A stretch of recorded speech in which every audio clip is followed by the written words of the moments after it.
there is the social Darwinist view that Herbert Spencer is famous for developing, that in a capitalist system, it'll be nature and red and blood and claw, the strongest win. And Goldman Sachs is given as an illustration, or maybe IBM, and so on. But they're not illustrations.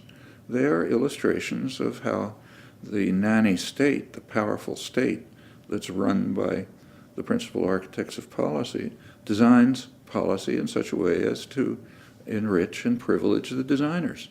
What's that got to do with capitalism? I mean, there's a kind of a capitalist fringe to it. But what about Herbert Spencer? Well, at the same time, a little after Herbert Spencer, there was a response, much less known, namely Kropotkin, natural historian, who wrote a book called Mutual Aid, a Factor in Evolution. And he argued the exact opposite.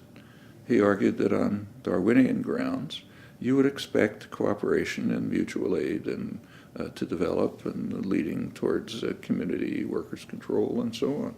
Well, he didn't prove his point. It's at least as well argued as Herbert Spencer is. And in fact, Kropotkin essentially founded what is now called sociobiology or evolutionary psychology. But his contribution is sort of unmentionable because it came out with the wrong conclusions.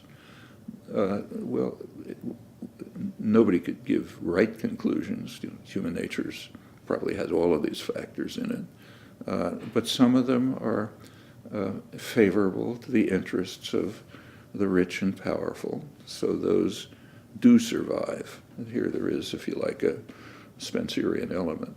The ideological concoctions that are beneficial to the rich and powerful, they'll tend to propagate.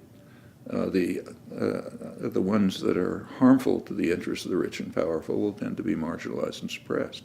But that has nothing to do with the reality of the world. No, that has to do with how power systems function.